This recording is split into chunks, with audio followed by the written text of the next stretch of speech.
So hello there. I am Ria, call sign N2RJ, and we have a special guest today, Ron Tomo from Mars. So in my amateur radio talks, I usually I tell them that amateur radio has had a strong cooperation with the military in the form of the military auxiliary radio service or military affiliate radio service known as Mars.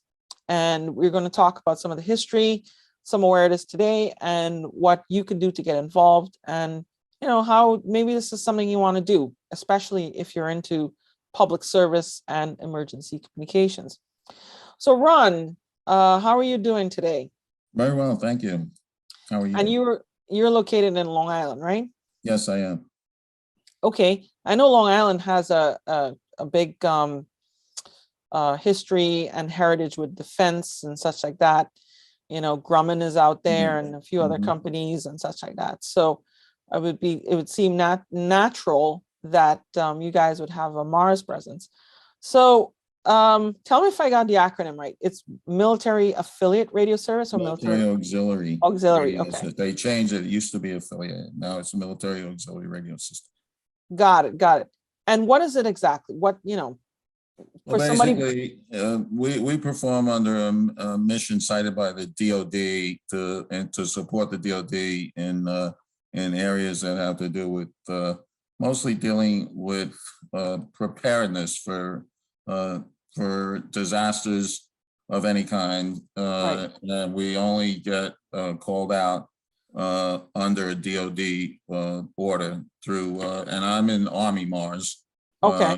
There's an Army and there's an Air Force that one could join. I am in Region 2, Army Mars, and each region also has a flexibility in how they do what they do. So I'll be speaking to what we do, and Region 2 is covering New York and New Jersey. Okay, so it sounds like the regions are aligned with U.S. call districts. Am I correct? They align with FEMA, actually. Oh, okay. That's interesting. Yeah. Okay. All right. And you mentioned Air Force and Army. Navy and I guess Marine Corps is probably going to be on their Navy, but I don't think there's a Navy Mars anymore. There was a Navy Mars, and they left the group for whatever various reasons. But there used to be Navy, Marines were together, and then Army and Air Force were there. And Army and Air Force still remain. Right. So in my talks, I tell people that how historically Mars used to basically do phone patches for the troops at one time, basically allowing the troops to call home. But my brother was deployed in Afghanistan, and we basically use the internet now to keep in touch. So I guess that's no longer really a core function of Mars. So you mentioned disaster public service. So what is it exactly do you guys do? Well, a lot of what we're here for is we train for being called out by the DoD for a specific mission. And a lot of it has to do with basically relaying information, transferring information, reaching out to the amateur community to get information or to give information. We spend a lot of time in training.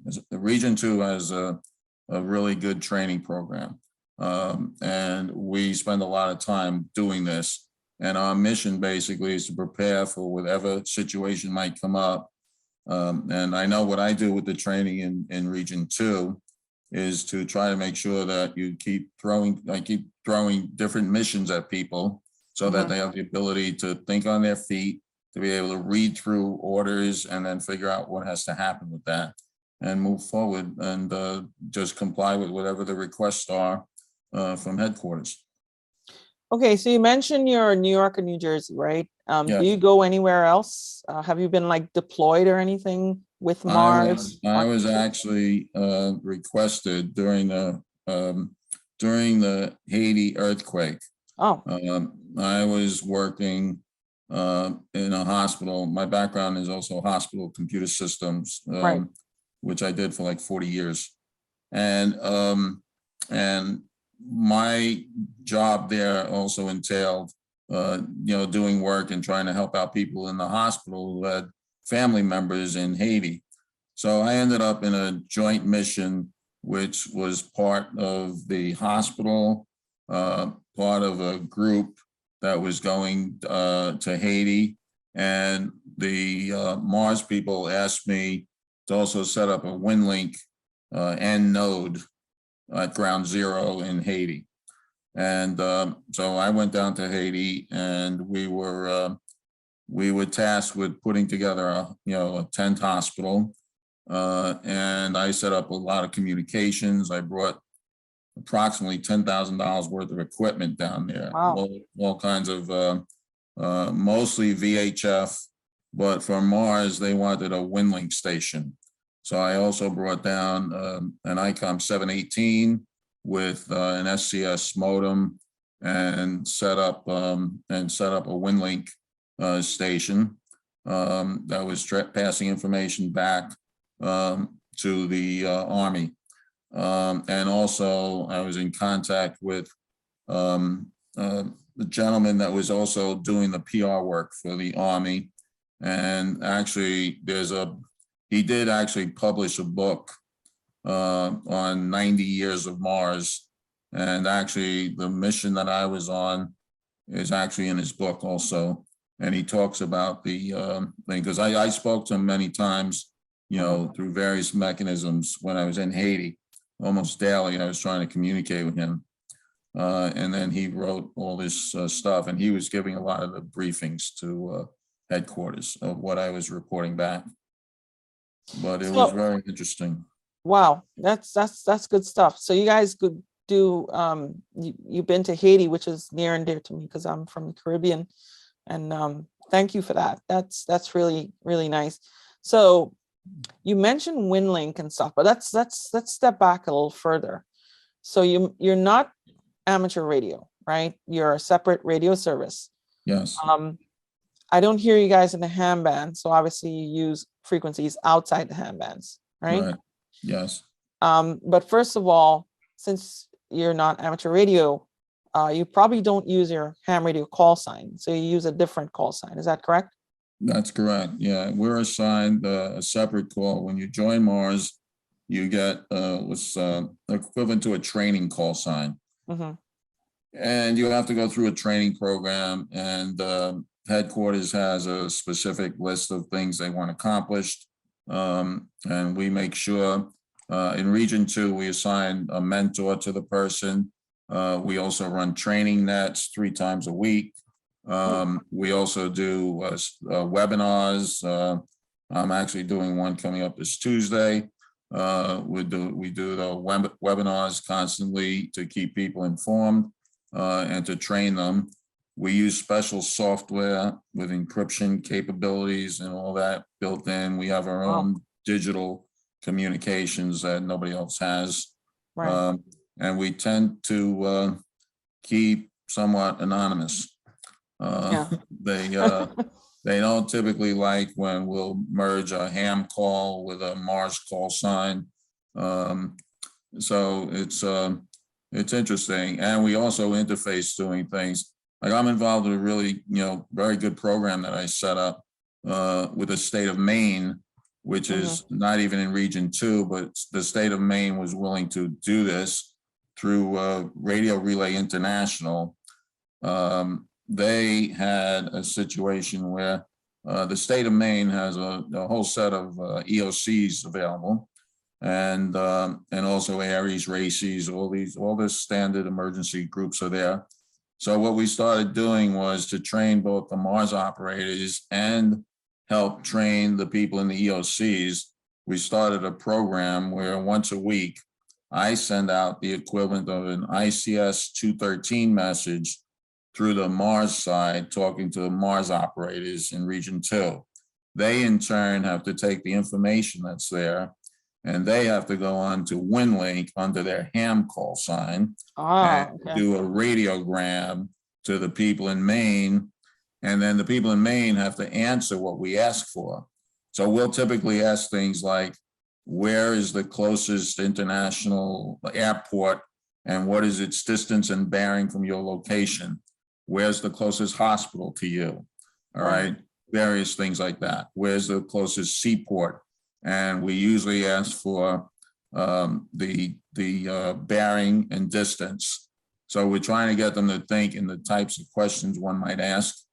And we also are trying to interface with the amateur community and get them to, work with us so we can continually, do this kind of work. It's actually very good. And as a matter of fact, something just came out recently. Just now, I just saw it, where one of the publications out of Maine just wrote a whole, story about what we're doing there.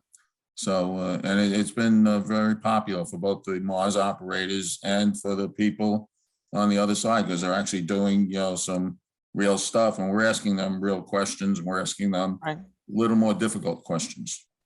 So pre-COVID, you guys used to meet up. Did you guys have exercises and were you actually on military bases or just separate?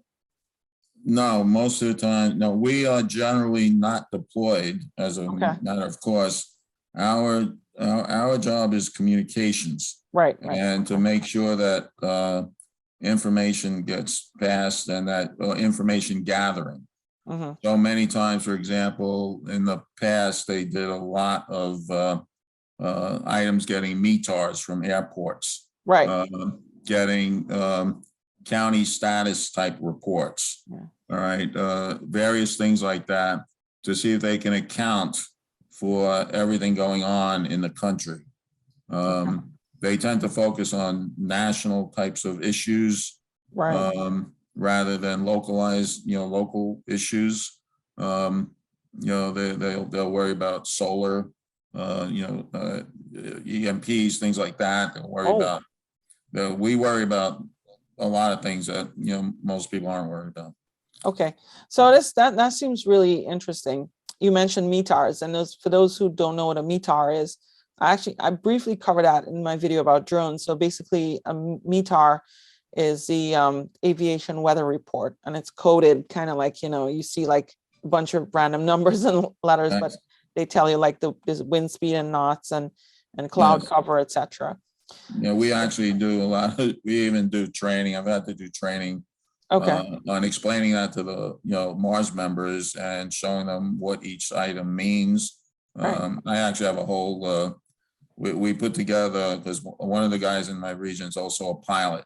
So him and I got together and we put together an entire, class curriculum for this, including having them listen to a METAR, because a lot of times we're not allowed, many times in our exercises, we're not allowed to use the internet. We're not allowed to use a cell phone. We're not allowed to use it. We use HF sometimes. That's predominantly where we work, in that arena. And so a lot of times when we get, orders for COMEX, which is a communications exercise, when we get orders like that, many times they will actually say unquestionably, you can't use any of the things that people use nowadays, because we are more interested in keeping everything running. And I know for a fact that even in New York on 9/11, where basically cell phones were practically useless. I remember that. Yeah, we all do around here, and it was problematic, and the ham operators played a big role. And we are concerned with HF side. We move traffic, not only within the region, we move it across the country or across the world if necessary.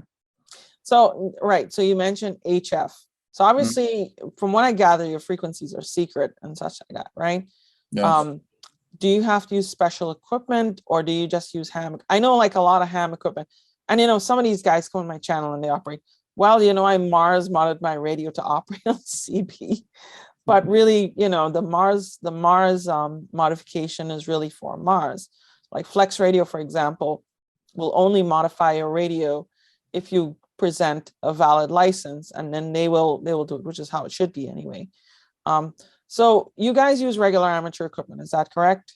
Most of a large majority will do that. Some people will buy, and a lot of the military equipment is very expensive, extremely expensive. But 99% of the people are probably just using, they are using regular ham radios. And there is a Mars modification pretty much for all of them. Yes, you're supposed to present a DOD, license. We got, our own license with our call signs. Kind of like you're supposed to present a ham call when you're buying a ham radio. Well, if you want, I know they don't do it, but you're supposed to. It's like, well, it's the same idea. If you ask for a Mars modification, I've had to, fax or email my Mars license to them before they will do it. And so they'll make the change. I've made these mods myself many times because I've been doing this a long time. I've been a ham for 54 years and I've been in Mars for 21 years or so. So I've made many modifications to this stuff. But nowadays the radios become more and more complicated and the parts are getting smaller and smaller. You can barely see what you have to do. And some of them software. Yeah. And then you also got, you've got to deal with a lot of stuff. And then of course the warranties are voided, obviously, once you touch this stuff. So I tend to when I'm buying something new, I just tend to let the manufacturer deal with it, let them change it. So yeah, so we covered frequencies. What about modes? You guys, you say you use WinLink, right? That's one of the things, but you said you use other HF modes. So what other HF modes do you use? The main thing that we use, and again, just to be clear, we use WinLink only when we're operating on the ham side. WinLink's not authorized on the Mars frequency. Okay. It's on the ham. We often have to change hats in the middle of something because when we get a particular order to reach out to a community, an amateur community, well, a lot of times the only way we could do that is either get on a repeater or something. We're not authorized to use our Mars call signs. We are authorized when they tell us we're authorized. We do get on 60 meters sometimes with our Mars call signs, and that's usually under direct orders from headquarters to do that.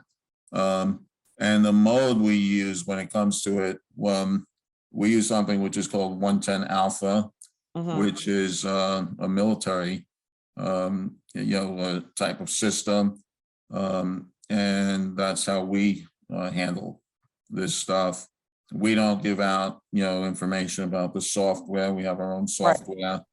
It's not something you could buy. It comes with when you become a member. Okay. Right. I would imagine there's a lot of stuff that's not for public consumption because of the mission and all that stuff. So that's good.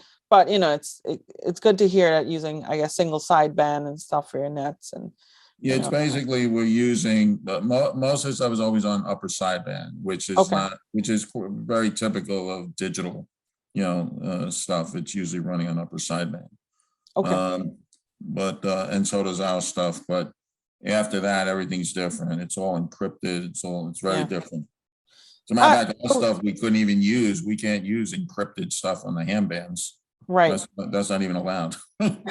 As I would expect, and if you're dealing with something sensitive for military use, it should be encrypted. Let's talk about how, so what are the requirements? You need a ham license, and what I gather, you have to be either a citizen or a permanent resident of the United States. Any other requirements? I believe it's just the other requirement. You have to have a ham license, and if you have a technician license, I believe the last time I looked it up, because most of the people that come in already have a general license or an extra license. But if you come in with a technician license, you're supposed to upgrade to a general license, usually within a year. They give you enough time for that. And you typically have to pass all your training within 6 months. And obviously there are exceptions for various things, because we do have some people that are in Mars that also are reserve and get called out to active duty. Okay. And they get put on hold while they're away. And then I believe the other one is 17 years old. I think it was 17 or 18. We tend to get people older than that. We don't get a lot of people joining in their early 20s or teens. Yeah. That's Yeah. just not. It sounds like a big time commitment, so it's probably better suited towards somebody who's like retired or something like that, Yeah, because it's actually, if you're doing everything, it could be a lot of work. I mean, I spend hours every day. I mean, it's a lot of work if you're doing it right. Right. Okay. Like anything. Yeah. And of course, I would imagine you need to not have any FCC violations and, be a good moral character and stuff like that. So Yeah, they were, as a matter of fact, recently, what they started was, it used to be that when you joined Mars, you were licensed for 10 years, matching your ham license. right. So when your ham license expired, your Mars license expired. They recently changed that. Now what they do is every year you get a 1 year, 1 year license, ability to, use their frequencies with your call sign, and they'll renew it only if you're in good standing, which means if you put in the right hours, you've handled certain things, you joined a COMEX. We do 4 major COMEXs a year. And you have to be part of at least, one of those. And you either can be renewed with no requirements that you have to meet other than the normal ones, and you're renewed for the whole year, or you can be renewed for only 3 months on like a probation period with certain things that have to be done within that time period, or you're not renewed. So if you don't meet certain requirements, then you're not renewed. So let me ask you something.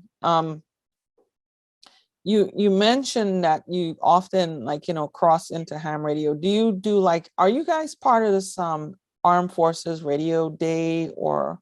Oh yeah, yes. Okay. Yeah. There are a lot of times we will actually run stations from the crossover days. A lot of times we will try to promote it and get people more involved. And also a lot of times we as ham operators will talk to some of these places also, because you get a lot of the military bases on the crossover, and you get to talk to all kinds of people around the country and different parts of the world. So I've followed some of what you've been doing, and I noticed that you got some presidential recognition from President Trump a couple of years ago. And could you tell me, what is the biggest reward? I mean, obviously, most people, I would imagine, do this for the mission, right? Because they believe in giving back. But even if you're doing something, I mean, people like to be recognized and such like that. So what is the biggest reward for you as a Mars operator? Well, I mean, to me, I spend a lot of time, helping and training others for this mission, an inordinate amount of time. All right.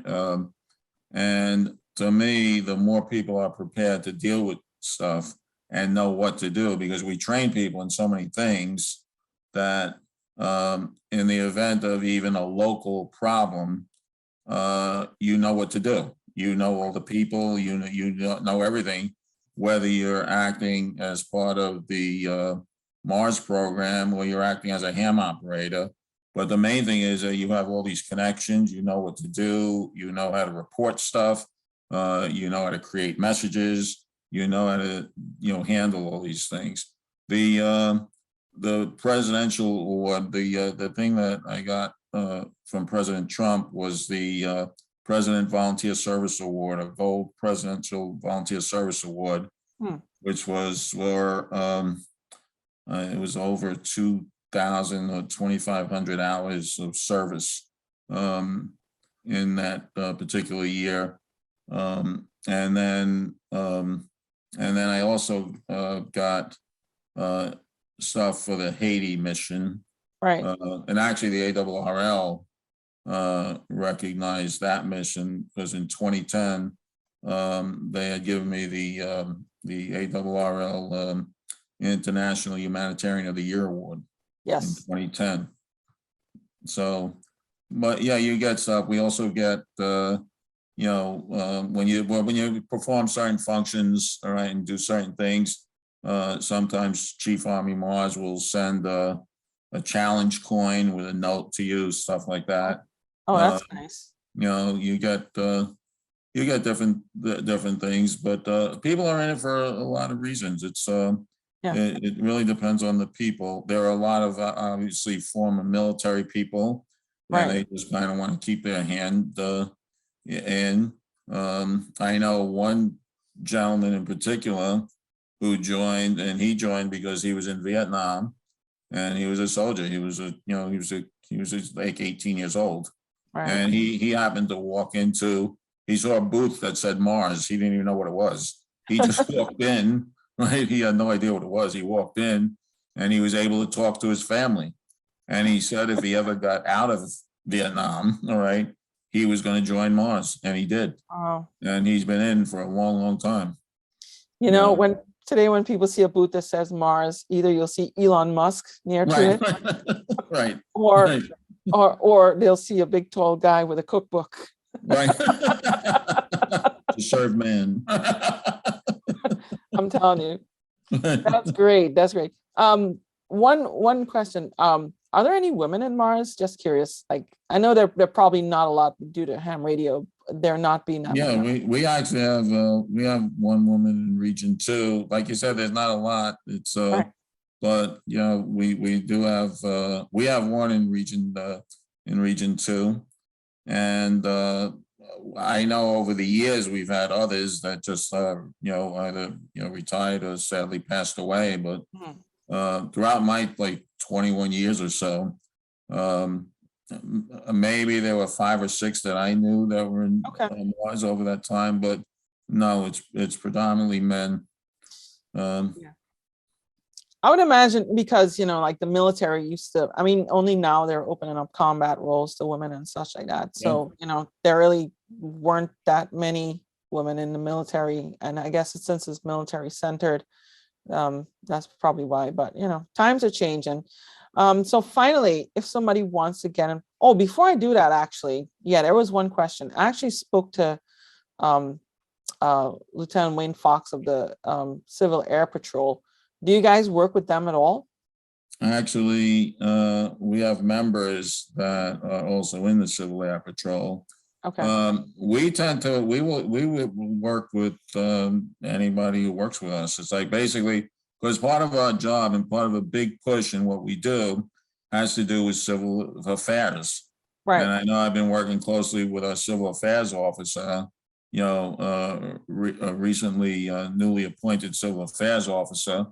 And, we're spending a lot of time developing that and trying to get groups involved. It's like what we're trying to do is set up, be it Aries, races, clubs. I know I've set up things with clubs and they've helped out during COMEXs and with various groups.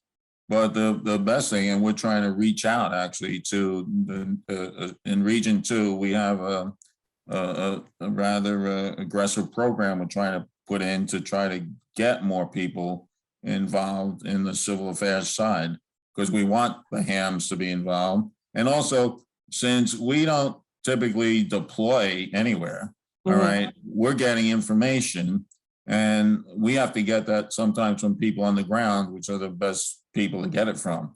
So we're very interested in having these relationships set up in advance. All right. Like, for example, now I know because of all the work I've done with the people in Maine and with, RRI, I know that in any event that happens, I could contact them and they will help us. All right. Because they know who we are. They know what we do. And we're trying to establish those relationships with more clubs, more Aries groups, races groups. but it's sometimes it's hard. I gotta tell you, it's not an easy task to get them to get people to do stuff. You know, it's like we want to do real exercises. Yeah, it's hard to recruit people to do things in ham radio too, especially. Yes, Well, you know, it in general, I find that I don't know, things are kind of changing where people's desire and where they want to volunteer is changing. right. Um, all right. So if somebody, you mentioned the person in Vietnam who walked Mhm. into a Mars booth, and if somebody wants to get involved, and you know, first of all, they got to see if it's right for them. Right. What would be their first step?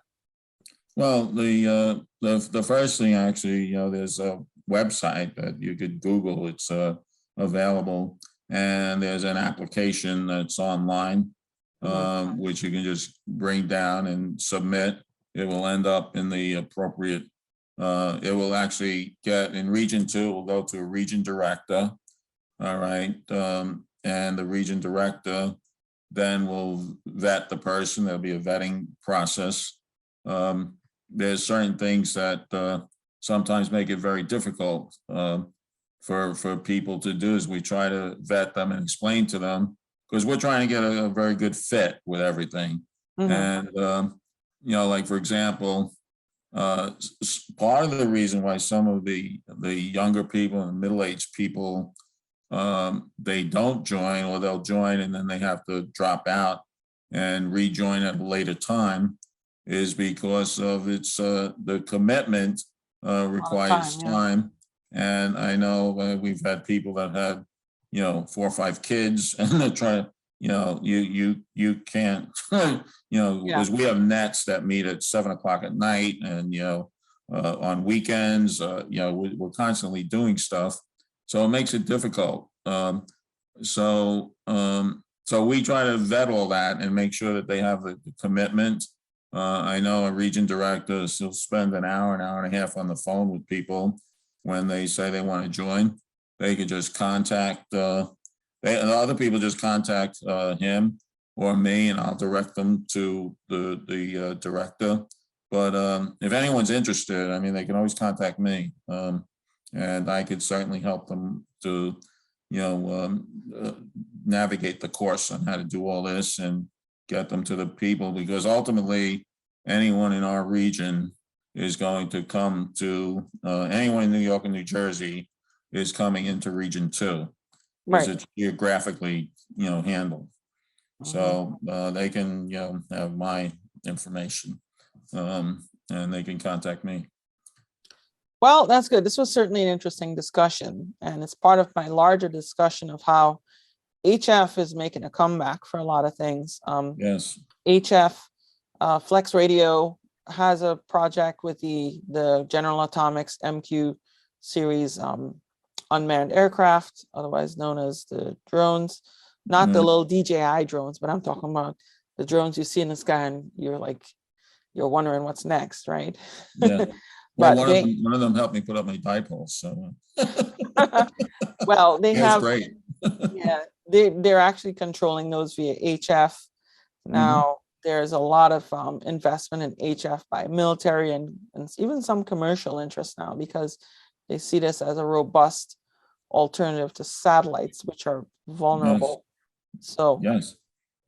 what you guys doing, you know, I mean, you know, I don't know if in the future, if you guys might have to resume some of the phone patches, but you know what, the service mission is definitely appealing to a lot of people in terms of disasters and such like that. So this was By a the way, there is, so you know, Rhea, there's one group. yeah, It's called the Mars Radio Group. okay. They're still doing phone patches. That's the sole job Oh, they do. So, and I know Army or Air Force? Air Force, Okay, particularly has this, because I know some people who wanted to do that, they have joined into that, and then they don't handle the same things that most of us handle. They're right. focused on phone patching.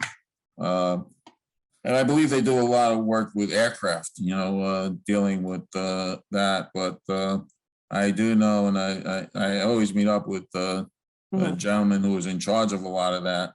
A guy named Jim Sylvester, who now is in Florida, I believe. But he was big into that. And I remember I used to do that a lot too. So, you know, that they do have that. And, you know, part of the mission, I mean, they do recognize that there are sometimes, you know, health and welfare types of things that come up, but that's no longer the main goal, you know, what we do. But yes, phone patching, and that's still there. All right. And believe it or not, in Region 2, we still have a CW net that meets from ours. Okay. And that's very cool, because I actually got, at one point when we were doing some county status reports, I actually set up with one of the local radio clubs, which is the Long Island CW club. And they train people in CW all the time. Lots of people. They have a huge membership now. They're only a couple years old. And I asked them for help. So they were getting information and then using CW, getting on like 80 meters, talking to one of our guys who was using their ham call and gathering information, then changing hats, going on to the Mars side, taking that information, translating it into the way we need to have it, and sending it during COMEXs. So we were even doing that. Oh, that's it. That's real interesting. That's you know, I'm really glad to hear that some of that stuff is still going on. Oh yeah. All right. Well, listen, thank you, Ron. This was really nice, and definitely you know, hope to hear some more good things. I know FEMA, especially your mission with FEMA, is pretty good. Congratulations on the presidential proclamation, the recognition, volunteer service awards, and such like that. That must be very nice. I know when I saw that came across my inbox, I was like, wow. So, Thank you. and yeah, if anybody's interested in Mars, I will definitely have the website down below here for you to go into. Right. And then you can, you know, if you have some time on your hands and you have the commitment, maybe you're prior military, maybe you've never been in the military and you want to help the military, you know, and you want to help with disaster relief, that's always good. Thank you, Ron, and you have a great day. All right, you too. Nice talking to you. All right. Bye-bye.